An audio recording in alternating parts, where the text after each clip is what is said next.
What's going on, guys? My name is Marine and I'm bringing you a quick tutorial on the defensive mechanics of Mortal Kombat 11, and shout outs to Combo Breaker. That's going to go on this weekend after I post this video, and so hopefully with this tutorial you'll be able to kind of know what's going on in the mind games that's going on when somebody's getting hit or getting knocked down. Alright, so the first thing we're going to talk about is the air breakaway system. You could use this anytime you're airborne in a combo. Just press down, down, and R2 and you'll automatically flip out of the combo. Now, two things to note about this is that you do have to be airborne. This doesn't work on grounded combos, and also you need 2 bars of defensive meter in order to perform this. If you don't have enough bar, it won't come out. Another thing about this is once you do use the 2 defensive meters, then it does take a while for the meters to come back, about 10 seconds for each defensive meter.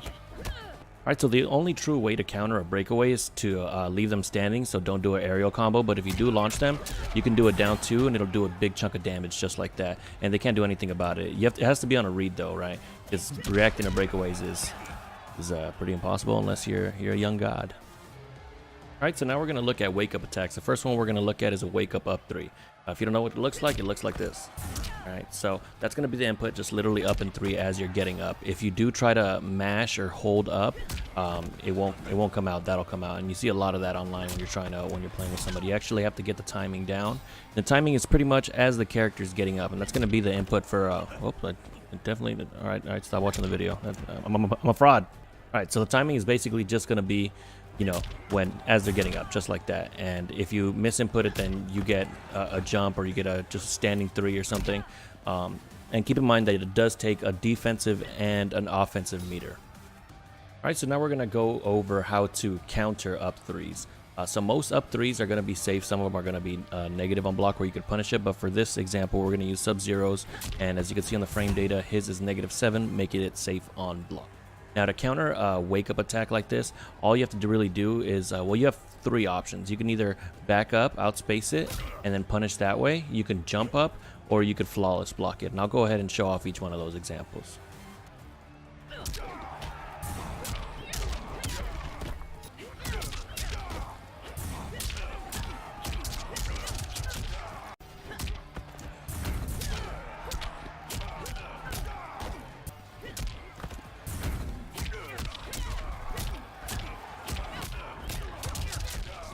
Now, if you notice, I said that the properties on up 3 were safe when it came to wake up. You see it's -7, but flawless block actually changes that, and it makes it -12. So flawless blocks give you more frame advantage on certain moves, not on everything.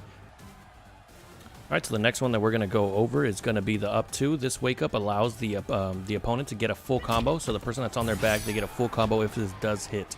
Now, the big things about this are that it's unsafe on block. So this one is -9, and you can just go ahead and punish it with the standing jab. Did I punish that? I don't even know. Am I that bad? Hold on. Okay, yeah. So you get a full combo, right? I mean, a full punish. But if you don't even have to do that, right? You don't have to wait for them to block it. You could actually just stuff this because it doesn't have any armor or any invincibility like the up 3 does have. So this one is the same exact thing, right? Instead of up 3, you do up 2, and it uses the same amount of meter: 1 defensive bar, 1 offensive bar. The key difference is that it's negative on block. It doesn't have any armor or any invincibility on startup, which is why I don't tend to use this that much. It's more like a desperation kind of thing, because it does give the person that just got hit a full combo. So it also catches people jumping in. So if you notice somebody who likes to jump in, you know, you could wake up with that. Alright, so now we're going to go over one of my personal favorite wake up options in the game. It's also going to be one of the least expensive. It's going to be the wake up roll.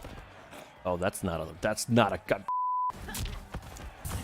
So you can do this either forward or backward, and you do it by pressing stance switch and a direction. So either forward or backward. It's going to have the same kind of timing as up 3 and up 2, except that again you're pressing the stance switch button, which for me is L2, and you're picking a direction.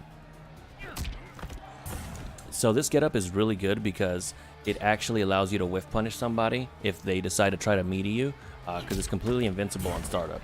So completely goes through Sonya, as you saw there, and then Sub-Zero could just do a button there and punish the string that I was attempting to do. Now, the only way to kind of prevent this from happening is going to be a throw, right? So a throw will completely beat out the invincibility, and you could also just kind of back up, let it run its course, and then whiff punish them that way. All right, so the last thing that we're gonna go over is gonna be delay wake up. Delay wake up, I mean, it's in the title, it's in the name. It means that you delay your wake up. So it determines how long you're gonna be on the ground. So I have him set to random. He's just gonna get up at random times, some shorter, some longer, right? So what this does is it costs 0 bar. You just hold the stance switch button, and it will mess up the timing for your opponent's meaties, right? If they're trying to meaty grab, if you delay get up, a lot of the times it's gonna beat that out. It's gonna beat out some meaties too. See, just my string just completely whiffed. You get up and press buttons there. So this is gonna be the most inexpensive method of wake upping if you don't have any options. But the great thing is that Mortal Kombat 11 has so many options to do on wake up or defensively, that essentially on knockdown, you know, it's kind of almost your opponent's turn to guess what you're gonna do, right? Is he gonna up 3? Do I need to back up? Do I need to block it? Is he gonna roll? Do I need to grab? But if I try to grab, he could up 3, right? There's so many options, and on top of that, you have this delay wake up system. So as long as you mix everything, you know, together, then you know you'll be doing just fine, even if you are getting hit, right? So that's been the video. If you guys have any questions, any comments you guys want to leave, feel free to leave them down there. Leave a like, subscribe if you did like it. I'll be coming out with more character tutorials, stuff like that. And other than that, yeah, man, just you know, mix up those defensive options just like you mix with Sonya. You know what I'm saying? We'll catch you guys next time.